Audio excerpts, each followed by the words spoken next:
All right, good evening, ladies and gentlemen. I'm your host, Tom Zingarelli, and I want to welcome you to Season's Readings. Make yourself comfortable, get a drink or two. We're coming to you live on Zoom, and I will be your host for the evening. You know, it's not the same as being together in person, but we love connecting with you to share in some holiday spirits. Our friends at the Greenwich Library and the Greenwich Arts Council are making it possible that we are here with you tonight, and maybe even we can distract you in a good way for an hour or so. We hope you're staying safe at home and might even be sharing in some holiday cheer. We'll start off the evening with a short play. In this play, you might see a family perhaps under just a touch of stress. Written this year to be expressly performed on Zoom with Eileen Lawless, Kim Maresca, and Susan Vanek. The play is Crust by Stephen Kobar. You know, maybe she won't be able to do it and we can get out of this. Well, we have to give her a little more time. Okay, you want to tell me why she's so worked up over this? I'm supposed to give up my Saturday? I don't know, but if it's important to her, we have to give it our best. Jesus, Bridget, you're still such a suck up. My God, Kayla, are you actually drinking at this time of day? Okay, quit clutching your pearls. It's cocktail hour somewhere. You know, that is just really rude. Work. There we all are. Oh my God, I bet you guys thought I couldn't set up a Zoom meeting. No, I knew you could do it, Mom. Oh, isn't this the best? It's so nice. No driving, no trains, but the three of us are all together and we can still have our own special day. Yeah. Mom, it's great to see you too. And I always love the spending time thing, but it's this special part I'm a little fussy about. I mean, why are we suddenly interested in some late life home economics project? Well, I got the idea when I was watching the Rachel Ray show. Oh, the one who sells dog food. Well, yes, but her human food is just as good. Anyway, this special episode I saw was all about family traditions, how one generation passes down an old family recipe to the next. And then I remembered I have your Grandma Pittman's secret recipe for buttery holiday pie crust. And I thought, wouldn't it be nice if I taught it to you now, but in this modern, virtual way? Okay, well, that's lovely, Mom, lovely. But how are you going to teach us? I mean, you've never baked a pie in your life, and neither have we. I baked a pie. Without Sarah Lee on the cover? I mean, let's face it, Mom, none of us were ever what you'd call the domestic type. You had a framed picture of Gloria Steinem on the wall, not Betty Crocker. Well, I thought today we could just see how the other half lives. Try something new. Okay, like a grease fire. I mean, Mom, you worked for what, 32 years in accounts receivable, putting me through law school? You know, instead of pie crusts, you produced a 6-figure-a-year attorney. And a just slightly lower 6-figure-a-year pharmacist. And I'm incredibly proud of both of you. But you know, guys, there's more to life than just work. Really, Kayla, I don't know why you're fighting this. You always were the one who loved desserts. Yes, when you would take us to Denny's and we could pick out our dessert from that little round and round go around thing. Wait, remember that time Dad ordered the key lime and his face got all puffy? Oh, Remember? Oh my God, his tongue swelled up and he started to gag. Good times. Why can't we just go back there for pie? I mean, well, of course we can, sweetheart. If you don't really want to do this, I mean, we just won't do it. It certainly isn't any sort of big deal to me, really. Just some silly idea I had. I mean, we can just clean all this up right now and forget about it. Never, ever mention it again. Are you ready to get started, Kayla? Let's make some damn crust. Well, if you're really sure, I really do think we're going to enjoy this. Uh-huh. Kayla, Good Lord, Kayla, are you drinking now? I mean, Don't push it, Mom, okay? I've had a tough morning. oh, all right. So this recipe came from your grandma Pittman. Now, you both got the list of ingredients I emailed you. It's very important that we're precise about this. I'm a pharmacist, Mom. I think I can assemble a few ingredients. And I'm a lawyer. I don't care. Okay. We all have the correct utensils, most specifically, some kind of pastry cutter. Oh, Kayla, how could you think that's a pastry cutter? Oh my God. Drunk. Get really drunk. If you get tipsy at another Thanksgiving, we're gonna have to stage an intervention. Okay, I wish you'd stage one now. It would be less painful than this. If you don't have a pastry cutter, a fork or sharp knife will do. So are we ready for our big moment, which is when we put our butter into the flour mixture? Okay. Okay, are we done now? No, of course not, silly. Okay, now we take our pastry thingy and we start cutting into the butter, into the flour until it's reduced to pea size, okay? Jesus. A little awkward. Are you sure this is right, Mom? Well, of course it's right, dear. It's written right on the card. Well, I'd like to clarify the term cutting. Do we think that's closer to grating, crumbling, or shredding?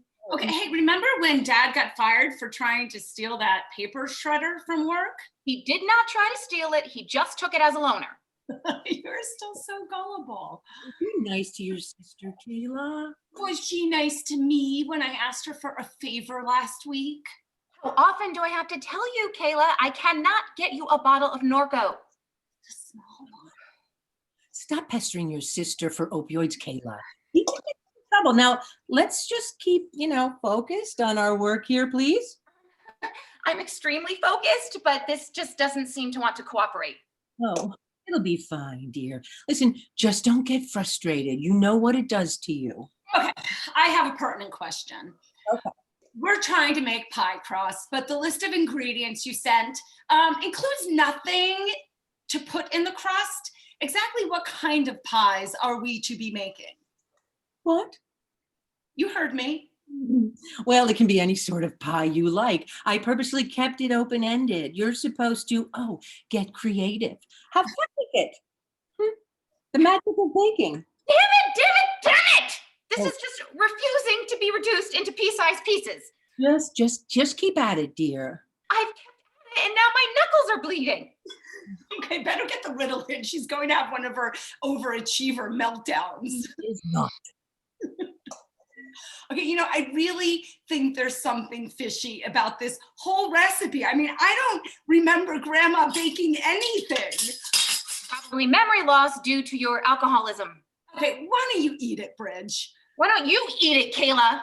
I do not believe this is what Rachel Ray had in mind. Okay, well, this sludge can't be what she had in mind either. What am I doing wrong here? Why isn't this working? I don't know. I mean, we had all the right ingredients. We had the correct utensils, right? Did I mention that the butter has to be very cold? No, you did not mention that. No, you did not mention that at all. No wonder this is happening to me. No wonder this is turning into such a complete failure. So, would this be the magic of baking that you mentioned earlier? Please, Kayla. I think it's time that we take a look at this so-called recipe. You're not in a courtroom now. You can't just demand evidence. Show her the freaking recipe. Oh, right. Mom, that's not an old family recipe.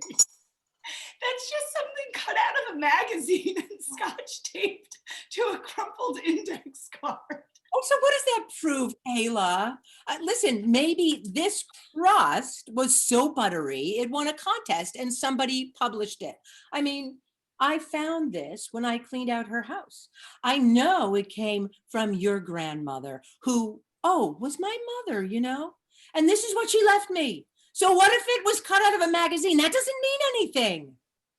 Mom, I actually think it does. I'm betting it means that Grandma couldn't bake a pie to save her ass. And she passed that down to you. And now you to us. And that's our family tradition. We are hardworking women who purchase our baked goods. I mean, what's so wrong with that, Mom? I don't know. I just always feel like I should have done something more for you. I mean, neither of you have families. You're always fighting with each other. And then there's well, I'm sorry, darling, but let's face it, you've been hitting the bottle like a sailor. Mom, you don't have to be worried about us. Really, we're okay. Sure, the two of us fight, but we still speak. And Michael and I are very happily married. And I swear to you, Mom, I never drink this heavily unless I'm around family. Right. Listen, you, of all people, have nothing to make up to us. You've always done a great job at all of your jobs. I promise you, if you had spent your entire life baking us cookies, neither one of us would have turned out any better than this. Thank you, sweetheart. That really means a lot to me. I suppose it was pretty silly making this last ditch effort at, I don't know, whatever I was trying to do. I mean, everything's already decided, isn't it? Out of my hands. I really hope I was the best mom that I could be. And now I guess all I can do is just try to believe it the best I can. I'll tell you what, one thing I cannot believe is that we made this big bowl of slop here. I'd actually like to throw it out, but it's such a sin to waste good food. It's okay, Mom. In this case, I think Betty Crocker would forgive you. More importantly, I think Gloria Steinem would too.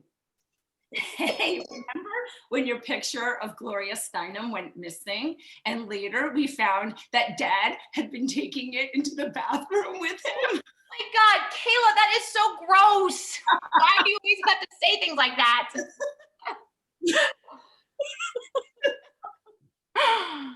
I'll tell you what, Mom.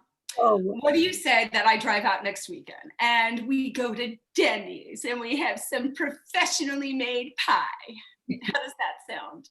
it sounds wonderful. And I'll try to get a couple of days off and take the train out there at the end of the month. That would be equally wonderful, Bridget. Okay, so I'll call you on Thursday or Friday and we can work out what time. But right now I want to see if I can schedule to get a quickie with my manicurist. Domesticity is a real bitch on your nails. I'll talk to you soon, Mom. I love you. Bye. I love you too, Mom. Take care. Wait a minute, girls. I think we've still got 48 minutes on our Zoom. It's okay, Mom. The minutes will just roll over into the next one. It's really easy to sign off. All that you have to do is you just write in. I think I can do it. You just move the cursor here and you click the. Son of a bitch. She did it. I didn't think she could. In her own way, she really is an incredible woman. Give it a rest, Bridget. She can't hear you anymore. Shut up, Kayla. You shut up. You shut up. No, you shut up. You shut up. You shut up.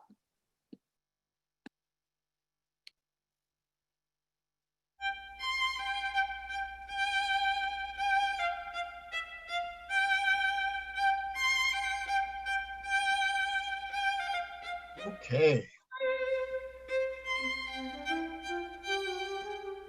Enough about Christmas, but for now.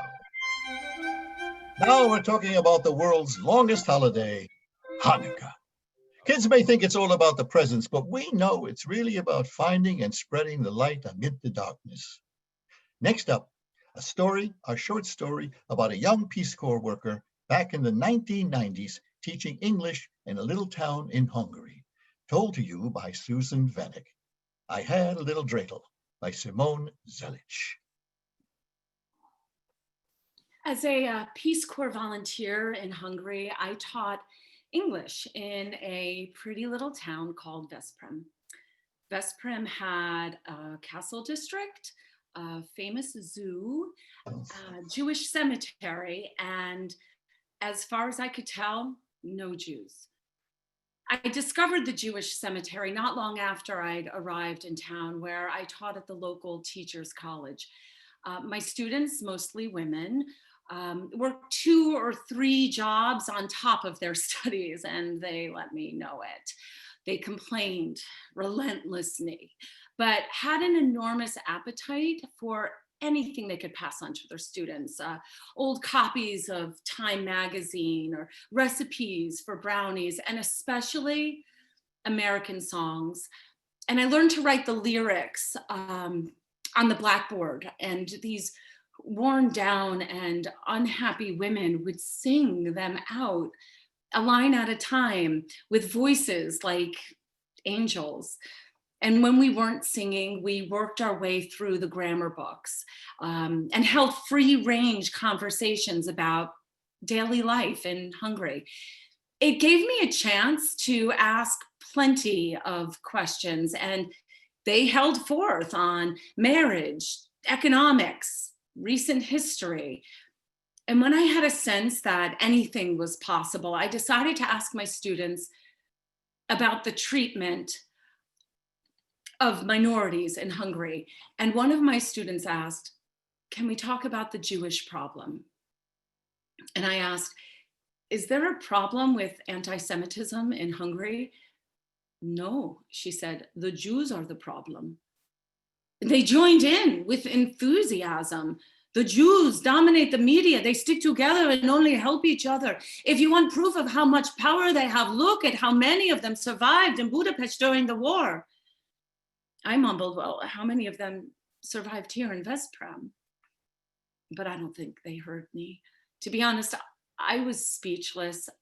I waited for some students to respond, and one did, and argued that Jews were naturally clever. They should serve as an example for real Hungarians.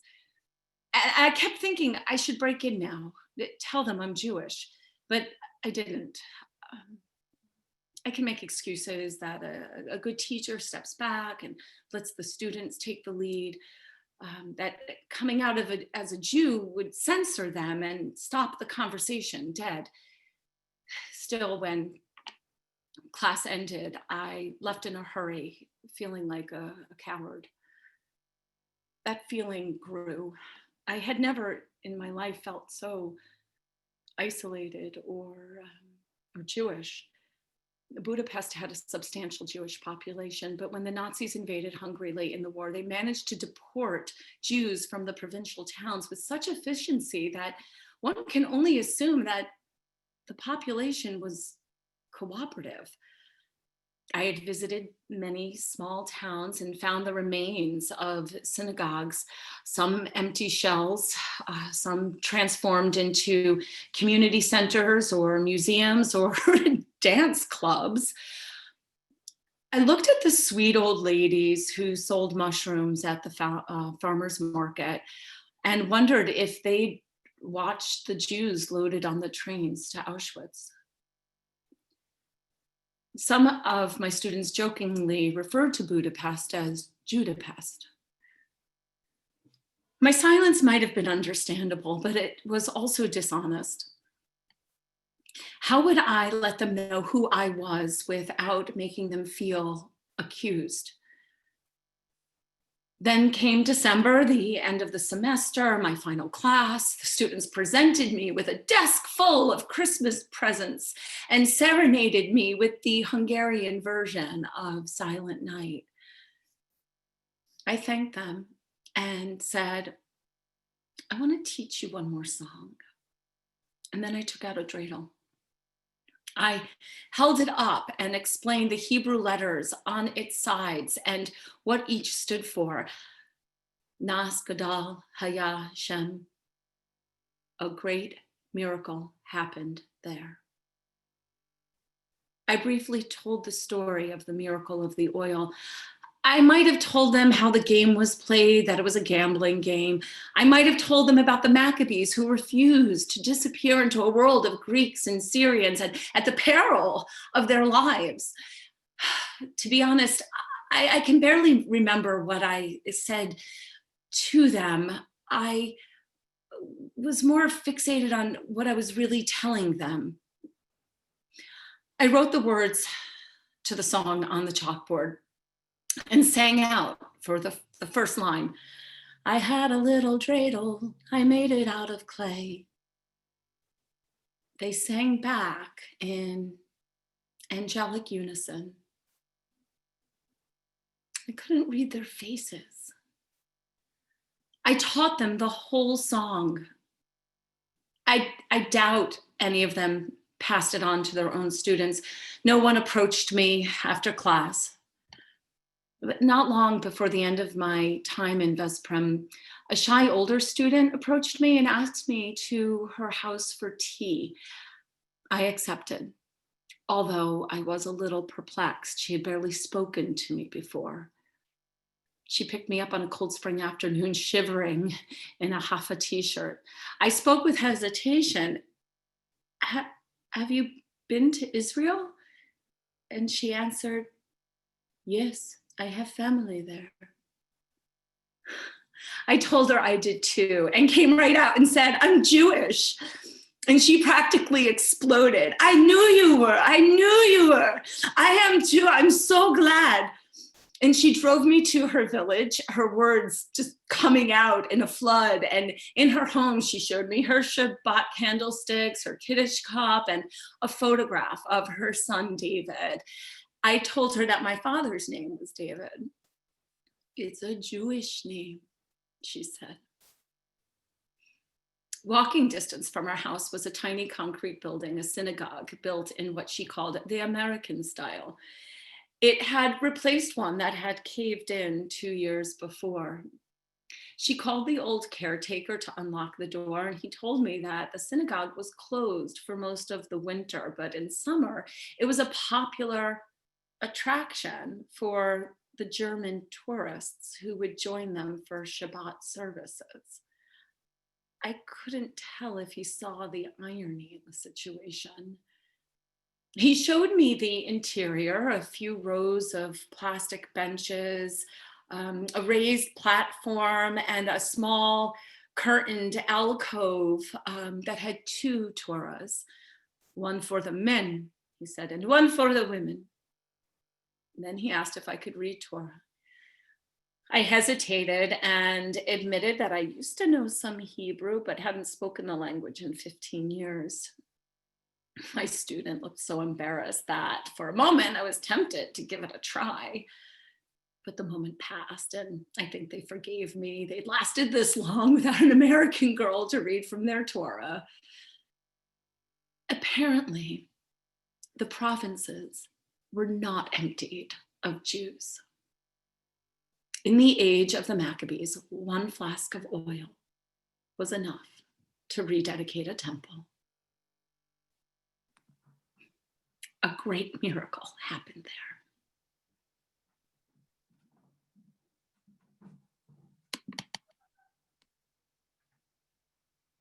Thank you, Susan. Lovely. Now back to Christmas. And if it's Christmas, it must be time for the Nutcracker. Now let me ask you all something. Everyone loves the Sugar Plum Fairy, but who really has the hardest job in the world in this ballet? You're right. It's Madame Rina. Madame Rina comes to Season's readings every year. It's a wonder she hasn't lost her mind yet, but we're glad she hasn't because we simply could not celebrate it without her. Let me welcome Katie Sperrer as Madame Rina in Frederick Strappel's The Land of the Sweets. What is dance? Oh, how to describe the ineffable? Let us say that dance is the bridge between heaven and earth, between human and angel. As Martha Graham used to say, dance is a song of the body and the language of the soul. Oh, dear old Martha. Okay, is everybody back from the bathroom? Let's get into position for the battle scene. Come on, chop, soldiers over there, mice over there, Nutcracker Prince. Oh, Nutcracker Prince. Oh, hey, get your finger out of your nose, huh? Who's going to follow you into combat? Okay, listen up, people. We have been working on this section all day, and this time we're going to get it right. I want to see clean lines of attack. I want to see passion. I want to see energy. Remember, I handpicked every one of you children because you have talent with a capital T. Oh, you're the best of the best, and I have every great faith in you. Oh, are we still waiting for Clara? Oh, those fucking divas, they're always just pulling this shit. Okay, so we wait. Yes, we wait. Stay in position. Dance is also stillness. You know, Baryshnikov in repose was electrifying. Did you kids know that I danced with Baryshnikov? Do any of you know who Baryshnikov is? No. And I doubt your parents do either. When they coined the phrase cultural backwater, I am sure that they had this vapid little community squarely in their sights. But it's true. Oh, darling Misha, with those eyes like a soulful wolf. We appeared in a gala benefit together. I was just a nothing in the corps de ballet. I wasn't even supposed to look at him, but his real partner, Gelsey Kirkland, what a flake. She got a stomach virus or something, and they asked me to fill in during rehearsal. We did the pas de deux from Sylvia. I can remember our entrance. He lifted me up, no effort at all, not a grunt, and he held me aloft, parading me right across the stage. Oh, yes, I sat right in the palm of his hand like a slice of angel cake. And Misha, the devil, with his free thumb, he would... Well, we won't go into that. Suffice it to say, I have been touched by greatness. Oh, look who's back. A little prima ballerina, huh? A word, please. Listen, Shirley Temple, when I say 5 minutes, I mean 5 minutes. I don't mean come back whenever you damn well please. When I was in the first grade, like you are, Missy, I behaved myself. Oh, no, I don't want to hear about your kidney problem. Let me tell you something. When you are up there with the big boys, ABT, City Ballet, you learn to dance with a full bladder because that is what an artist does. All right?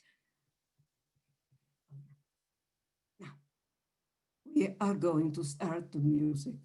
So everybody just get into your special places now and remember what the Hopi Indians say. To watch us dance is to hear our hearts speak. So put your hearts into it. Show me energy. Music, please. Okay, now here we are. Now wait for the cannon shot.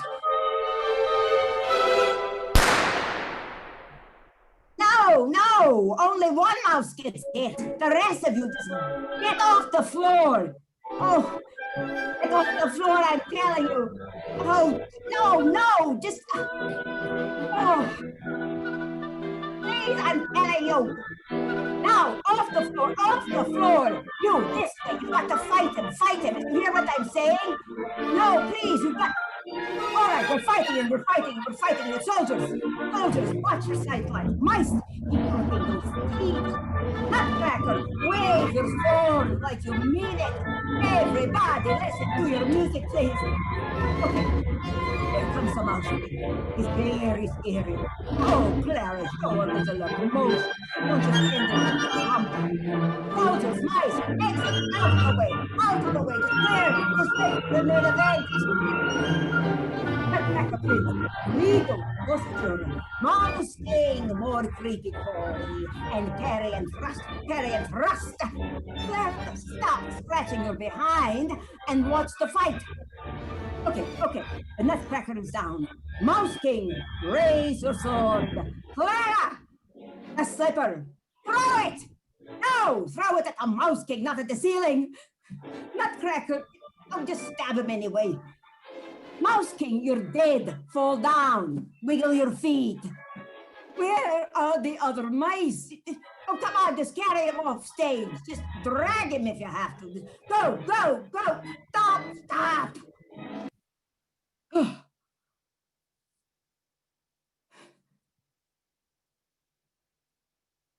What the hell was that? Do you people have any idea what you're doing? This is a battle scene. This is war. Soldiers, these goddamn little mice, these little Nazis have invaded your home. And if you don't stop them, they are going to rule the world. So stick those bayonets into their soft bellies, disembowel them, and then run around with those intestines hanging from your lances. That's what I want to see. And mice, do you have claws? Use them. Go for the eyes. And Clara, what is your problem? Don't you understand the stakes here? He is about to kill your Nutcracker. Is that what you want? All right, so get your shit together. You got to kill this son of a bitch. You've got to crush his skull. You've got to spill his brains on the floor. And that goes for the lot of you. I want to see blood. I want to see shattered bone. I want to see carnage. Oh, all right. Let's try it again. And remember, you can do this. I have complete faith in you. Music, please. Okay, now wait for the cannon.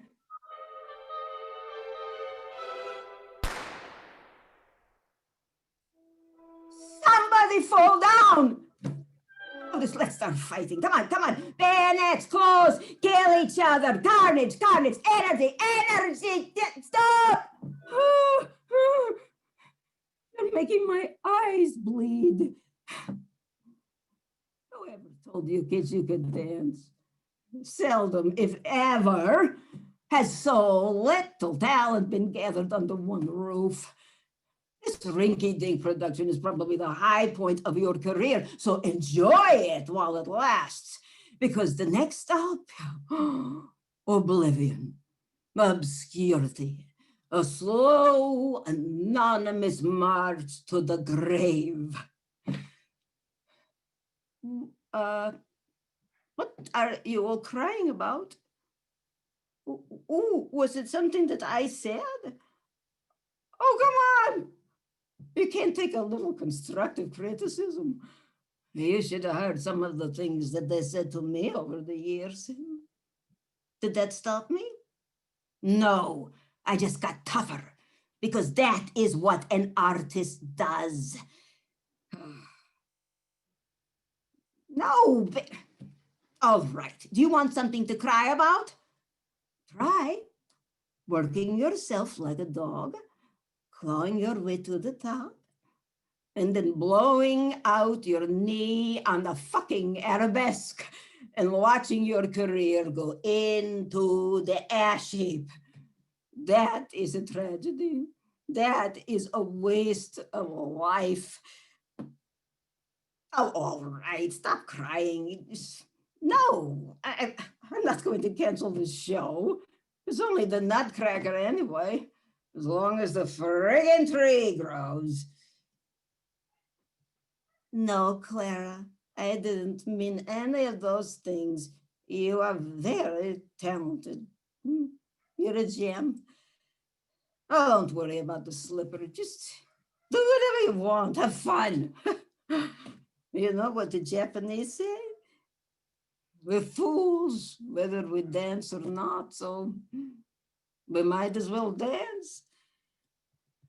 Okay, let's try it again. Music. And remember, just energy, energy. Oh.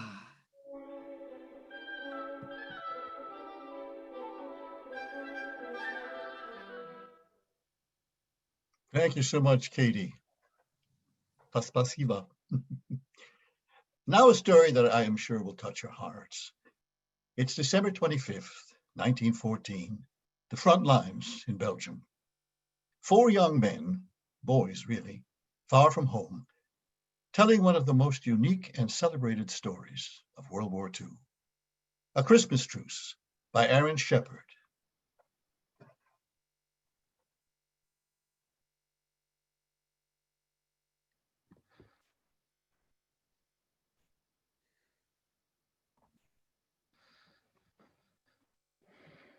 Christmas Day, 1914.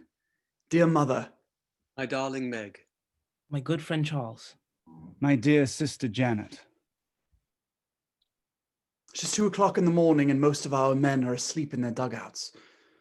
I could not sleep myself before writing to you the wonderful events of Christmas Eve.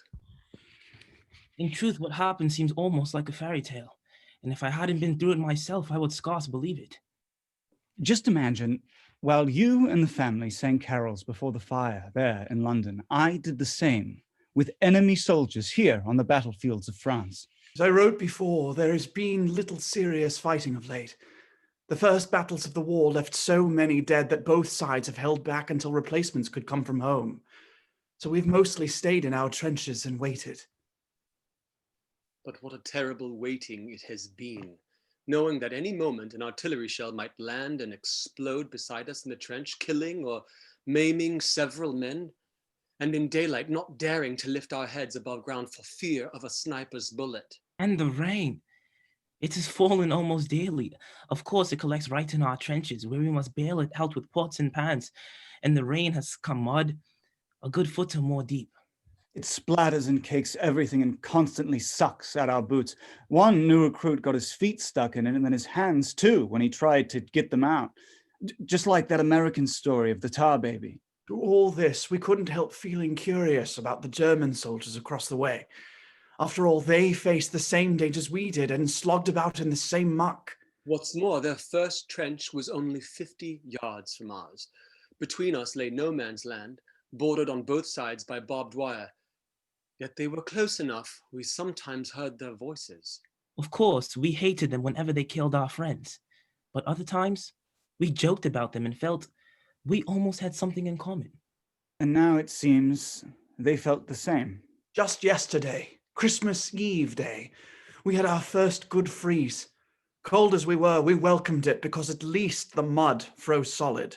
Everything was tinged with white frost, while a bright sun shone over all. It's perfect Christmas weather. During the day, there was little shelling or rifle fire from either side, and as darkness fell on our Christmas Eve, the shooting stopped entirely. Our first complete silence in months. We hoped it might promise a peaceful holiday, but we didn't count on it. We had been told the Germans might attack and try to catch us off guard. I went to the dugout to rest, and lying on my cot, I must have drifted off to sleep. All at once, my friend was shaking me awake, saying, "Come and see what the Germans are doing."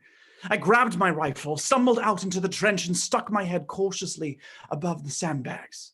Never hope to see a stranger and more lovely sight. Clusters of tiny lights were shining all along the German line, left and right as far as the eye could see. What is it? I asked in bewilderment, and someone answered, Christmas trees. And so it was. The Germans had placed Christmas trees in front of their trenches, lit by lantern like beacons of goodwill. Then we heard their voices raised in song. Stille Nacht, heilige Nacht. This carol may not yet be familiar to us in Britain, but one soldier knew it and translated. Silent night, holy night. I've never heard one lovelier or one more meaningful in that quiet, clear night. It's dark softened by a first quarter moon. When the song finished, the men in our trenches applauded. Yes, British soldiers applauding Germans.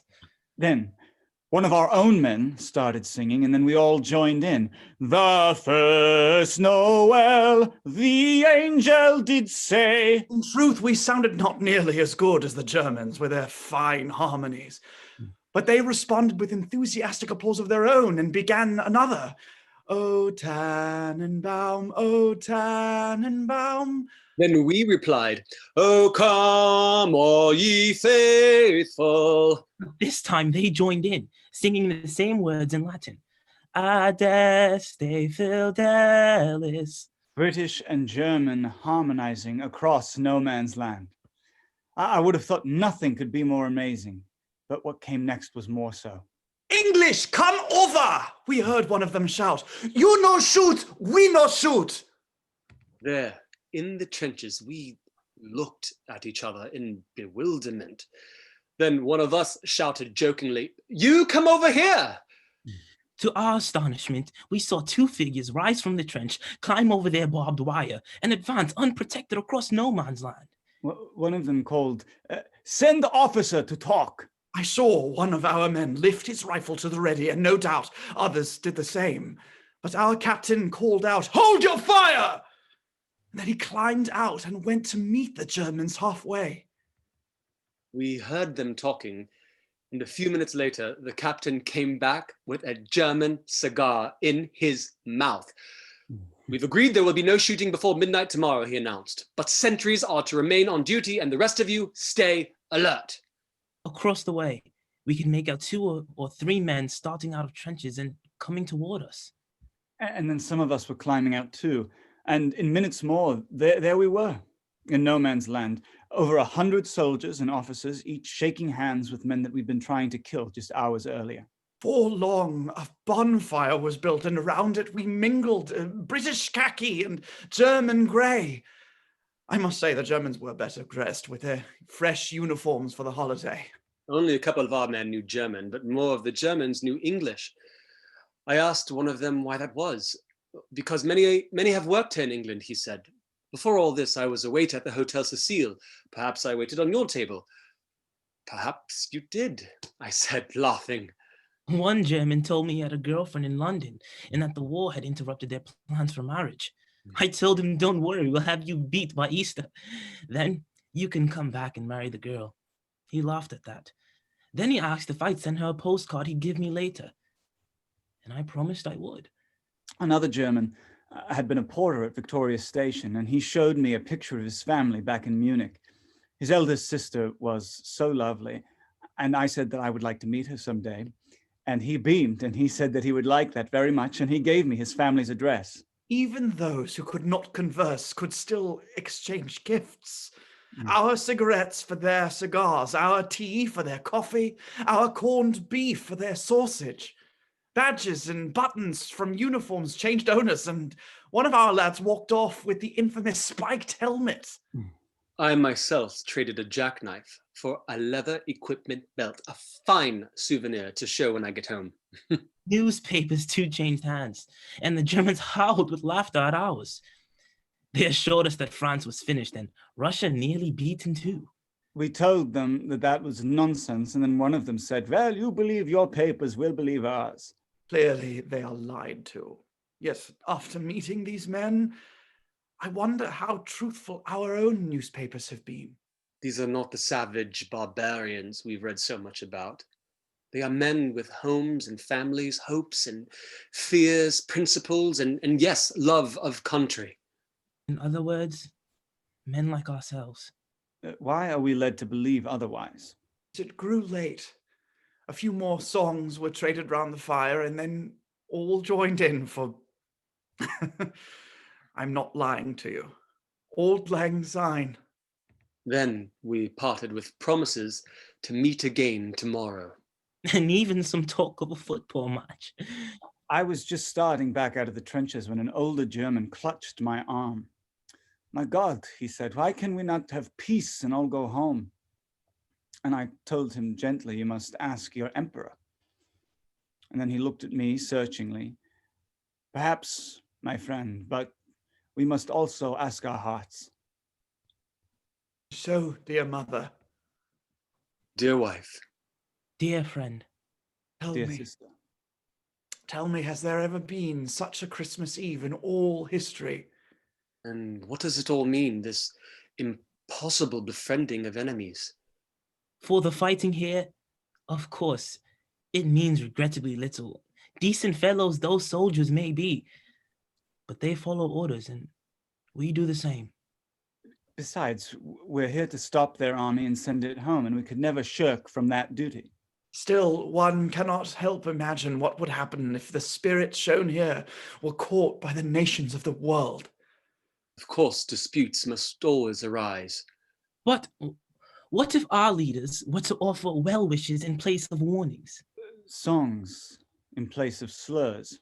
Presents in place of reprisals. Would not all war end at once? All nations say they want peace.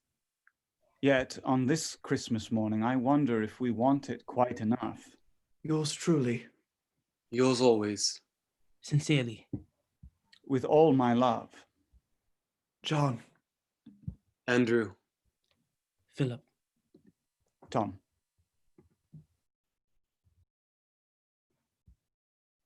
Oh, so very moving. Enemies become friends for a brief respite from the nightmare horrors that surrounded them, and wake up enemies again. An unfortunately too true story. Well, finally, what's the world's heaviest cake that comes out once a year? Fruitcake. Truth be told, there's only one fruitcake, and it's passed all around the world by everyone. But here's my recipe in case you feel so inclined to make your own. You'll need the following: 1 cup of water, 1 cup of sugar, 4 large brown eggs, 2 cups of dried fruit, 1 teaspoon baking soda, 1 teaspoon of salt, 1 cup of brown sugar, lemon juice, 1 cup of nuts, and 1 large bottle of whiskey. First thing, sample the whiskey to be sure it's absolutely the highest quality. Test it again to make sure it's the supreme highest quality. Repeat. Now, turn on the electric mixer, beat 1 cup of butter in a large fluffy bowl, add 1 teaspoon of sugar, and beat that mess again. Now, make sure the whip is still okay. Yes, so take another sip. Let's take another tip. That's pretty cool. Beat 2 legs and add to the bowl and chuck in the cup of dried fruit. Now, mix on the tuna. If the fried fruit gets stuck in the beaterers, pry it loose with a screwdriver. Sip some more whiskey before adding to the mood fixer. Add the baking soda.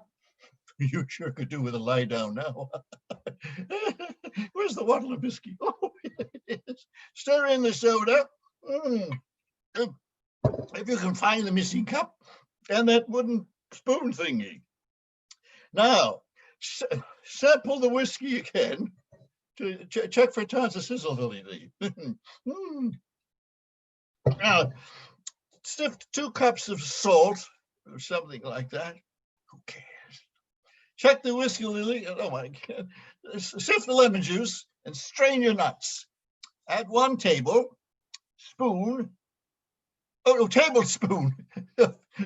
of sugar or something, whatever you can find. Add a little whipsy. if there's any left. Grease the oven. Turn the cake tin to 850 degrees. Don't forget to beat off the tuna. Throw the bowl out of the window. Check the whiskey, the whipsky. Try another cup again and go to bed. Where's that? Oh, God. Okay, well, that's enough. That's enough of that. Now, I would like to introduce our artistic director, Carol Schweib, who's going to come out here and introduce you to the actors and have a little round of back talk. Carol, come on out. Okay. Hi, everyone. Boy, this is wonderful. I hope you're having as good a time as I am. This is a fabulous group of actors, and I am very honored to introduce them. Eileen Lawless, Kim Maresca, Susan Vanek, Katie Sparer, Michael Raver, Carmen Lasivita, Danny Alabi, Matt Von Gessel, and our host for the evening, Tom Zingarelli. Well done, folks. Well done indeed. This is quite wonderful. Oh, I see. Actually, there are some questions already. What a delightful evening. Thank you. That's very nice. How did you select the plays, and did these actors have in mind? Well, you know what? I'm going to answer that right away. Hi, everyone. First of all, thank you so much. Boy, that was a beautiful thing to watch. I just thought it was great. You bring so much heart to your work that it's just a pleasure to watch. How do we pick the plays? Well, we do seasons readings on occasion. We've done this at a bunch of libraries and a bunch of places over the years, and we pick stories that we particularly love, but we want to keep adding new ones. So we just read. We read and we read and we read, and sometimes people send us things. So we'll begin with Crust, because somebody, the playwright, Stephen Corbar, sent it to me and said he's written this pretty much to be done on Zoom. So my first question would be to you three gals to see, is it any different working on a play that's written for Zoom? Any thoughts about that? I would say that the acting process isn't really different, I don't think, but it's pretty challenging. I really thought it was sort of a challenge to, manipulate the pressing of the buttons, making sure we're visible and audible, and also, toggling between the Zoom screen and the script screen. So I thought like the technical aspects were a little challenging, but in terms of the acting work, I think that was sort of the same approach for me. Yeah, I agree with Kim. I think that the approach of, exploring the relationships between the characters and having the fun with, digging deeper to understand who these people really are is very similar in the process and creating that backstory. And I think that adding the element of technology was like working with a prop that you've never worked with. Yeah. And understanding also that a camera is different, is going to read and tell the story a little bit differently than being live. And the one thing that I really, really missed is feeling the audience and their energy, because you don't have that here. So you just have to go, yeah, okay, hope they're liking it, and have no like immediate feedback. Right. Yeah. That land or not, right? Wow. I agree Well with said. what you said. I love, what I miss in here is I'm looking into a green light to make sure that I'm connecting with you guys. But it's harder to know, like today was a little bit better for me because I felt like I was looking at you while I was speaking, because the connection with the actors, it's more vocal than knowing, wait, where is your face anyway? Are you on the left corner? Are you on the right corner of the screen? But it was great fun playing with these girls. And I think everybody's pretty used to Zoom by now. So we all communicate this way. Thank you. That's excellent. How about you, Katie? I've known you've done this play a bunch of times live. Yeah. Oh, it's always so fun to do this lady. You know, she's awesome. And but yeah, I agree with what you said about the technical stuff. And I am a technical dodo. I really am. I find it quite difficult. I think But and the lighting and this and that. And then for me, on this one, what I love about doing this live, besides what Eileen said about, you know, it's just me, so I don't have another actor in this, but the audience becomes my partner. So I can look at them and I can treat them like the children, or and also just like, you know, use them. They do it with me actually. So to not have that, to imagine where the people are, you know, just using that little camera that Eileen's talking about, that's tough, you know, and not hearing the response, you know, to know. So Yes, yeah, but it's, you know, just to be able to do it and then to listen to the other pieces too, is such fun. And what a great lineup of things, you know what I mean? And the men especially, that's absolutely what a breathtaking piece. beautiful piece that is, the Christmas Beautiful. truce.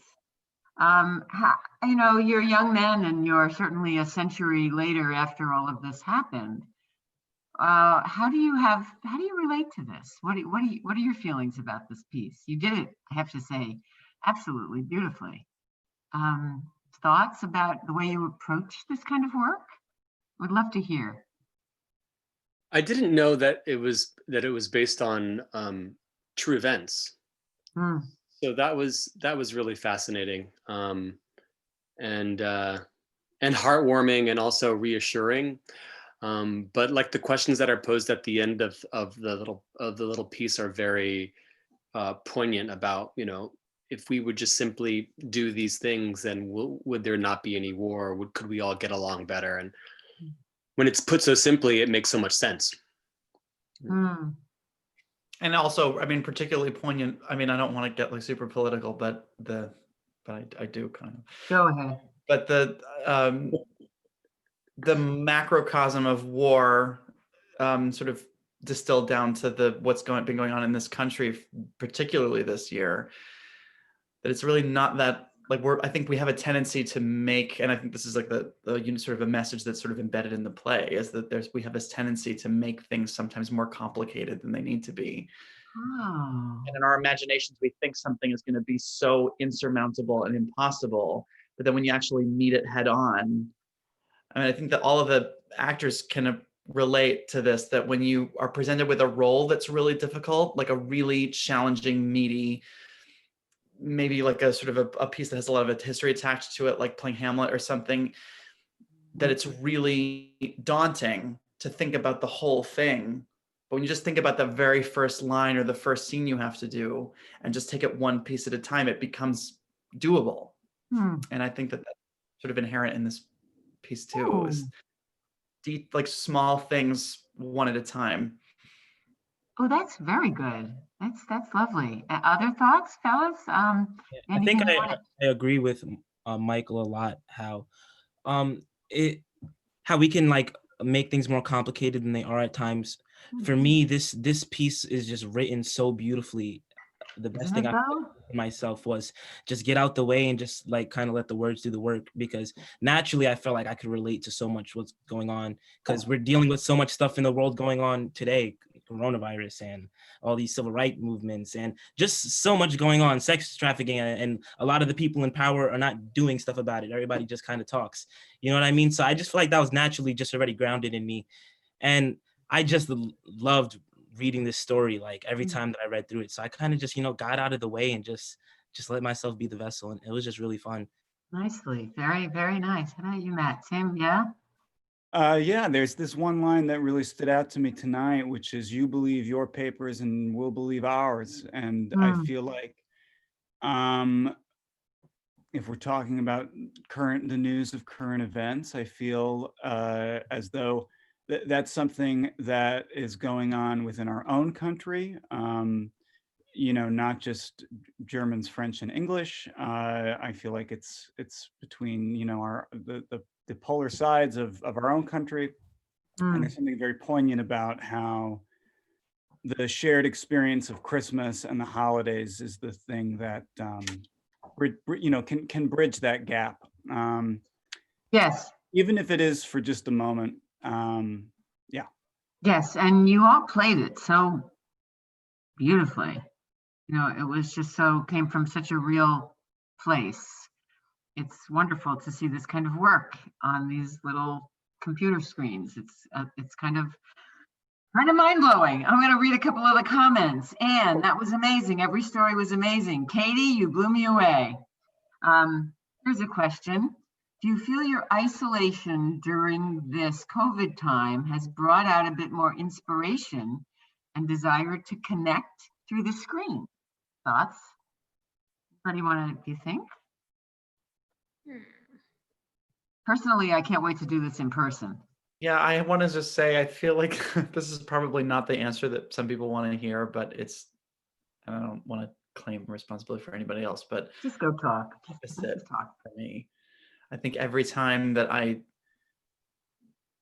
have to be on a Zoom, I mean, I'm happy to have being called to action artistically. I'm happy about that part of it, and I'm happy for that. But somebody, I don't remember who it was, but said that they missed the interaction with the audience.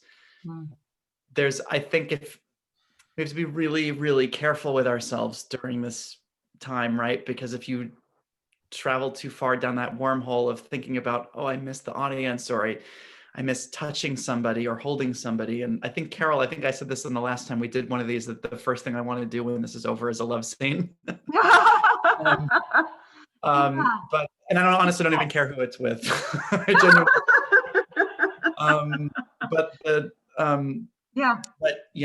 I think if it's tough sometimes. And these things, Zoom sometimes can be more emotionally expensive than being on a stage with someone. Well, here's a question for you, for all of you, whoever wants to maybe give an answer. I've been thinking about this.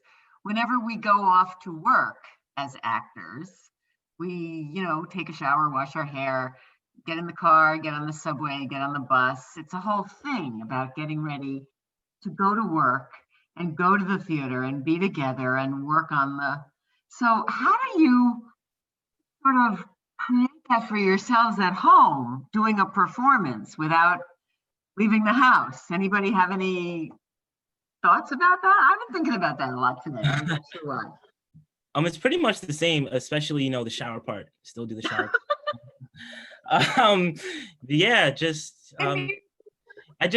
My preparation is never really that crazy, just kind of make sure my body's activated. I'm on top of my voice. I've made my choices, and because I feel like me as an artist, I never want to shortchange anything. I'm grateful for this, so I'm gonna put my best foot forward with it all. So besides the transportation part of it, for me, I think everything is exactly the same. That's great. That is great. Susan, I have a question for you about, is there a difference telling a story and telling a play? I mean, I thought you did the story beautifully. Does it feel differently? Is there a different approach to that? Again, so like Michael pointed out that somebody had commented about that difference between having that audience relationship, and I did feel a difference in not having a relationship. It's awkward to, I've never been an actor that has ever looked at themselves in the mirror to try to find what am I supposed to look like, or how does somebody want to see me feel this. But having, not having an audience is different for me in a live performance. And the difference between a story and what I did with Eileen and Kim is that I at least had Eileen and Kim to reference and feed off of, whereas doing the story, it's just like you're in a vacuum, and it's just more to create with, I guess, that fourth wall essentially. And just, or it's like doing a monologue. You create whom you're talking to and what that experience and I thought you is. totally did. I could see the people in the room. I could see the women. I could really see them. Somebody said, I'd like to suggest. Let me read this. I'd like to suggest the 1914 Christmas Eve portion to be submitted to the National World War I Centennial Commission. You can find them online. They have a wonderful website full of teaching tools and human interest stories. The Christmas Eve portion would fit in beautiful. Thank you. That's a wonderful idea, and I think we'll follow up on that. I'm glad that I realized I'm on Central Time. Let's see. Hey, Carol, it's Dora. Yes. Just All right. wanted to Hi, Dora. congratulate everybody on a wonderful performance. I was blown away. I was really touched. The performances and the choice of the scripts were just so poignant and beautiful, and It's all about the actors. That's really where heartwarming. it comes down to. It's all about the actors. And the material. It just meshed so well together, and it was so wonderful that we had this forum. And we're so honored to have you. We actually have a question from one of our attendees for you, Carol. Okay. How is directing on Zoom different? Oh boy. You know, it's getting better. You have to, I think this is my experience, is that there's so many technical things and you just have to just assume that they're going to get worked out. And what you really need to do is work on the plays. And that's why this, I think, was so much fun, is because we took the time to actually work on the plays and have real rehearsals and really say, what is this play about? When does this beat end? What do you do next? What's the next thing that's going on? You know, to really break the play down the way you would in any rehearsal situation and work together as a group to figure out the best way that play is going to show itself. You know, what is this play about and how can we make that happen in front of people's eyes? So I'm finding that a little confidence goes a long way. And also working with people that are willing to kind of feel the way along with you. Well, I know I I speak don't for know. everyone. I think we You had do some that good beautifully. rehearsals. I think those rehearsals were fun. Did you feel that way? Because I did. I think we really got a lot out of the rehearsing these plays. They were great. The Like, I rehearsals were learned a great. If you lot notice, from I was actually still rehearsing while you started the play, which was Yes, I noticed that, Tom. You like that so fun, yeah. much. in my But you did technical an awesome prowess. job. You know, yeah. We threw a lot at you and Dora too. And now I have to tell a little about what we are. Can I take a second to just? I would love it. Please introduce yourselves to All right. Well, the our name of our audience and our attendees. Oh, thank you. Thank you. I don't mean to talk over you. I just get No, excited. go for it. Our name of our company is JIB Productions, and our website is jibproductions.org.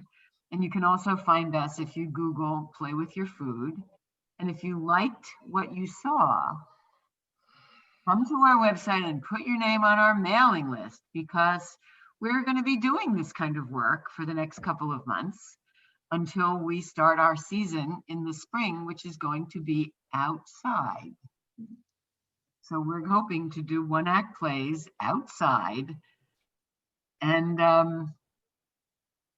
come and join us. So put your name on our mailing list is what I'm advocating for now. Okay, that's it. All right. Nice to see young Americans with solid British accents. Time was we had to import that. Well, that's a nice compliment. Great job. Can't wait for the next one.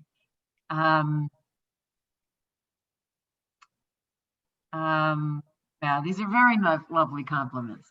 So does anybody have anything to say to wrap this up kind of, and, you know? I would just like to say that I agree very much with Michael. Never having met you before, but or the question about, does this inspire you to something? Doing these things makes me miss being with people so much. There is no substitute for that. However, one of the amazing things about an artist, an actor especially, is you got to roll with it, you know, and given the circumstances, there's always something new to learn. It's great to see old friends here that I've worked with and loved over the years, and new faces. And maybe in this Christmas season or this holiday season, there's some hope around the corner that we will be together again in the flesh, because there's nothing like that. I'm here, Katie. That's well, very well said. Very well said. And I think we're going to end the program now. And I would just like to say thank you to all you wonderful actors. This is greatly appreciated, and it was a blast. So thank you very much. And Dara, we welcome to see you the next time. Thank you. We hope to have you back. Thank you. Thank you very much for I'll coming. be in touch. Mwah. And Love to love. bravissimo. Thank you so much. Don't forget your eggnog. We'll see you at Greenwich Library, everybody. Well Bye-bye. done. Bye. Well done to all. Oh boy.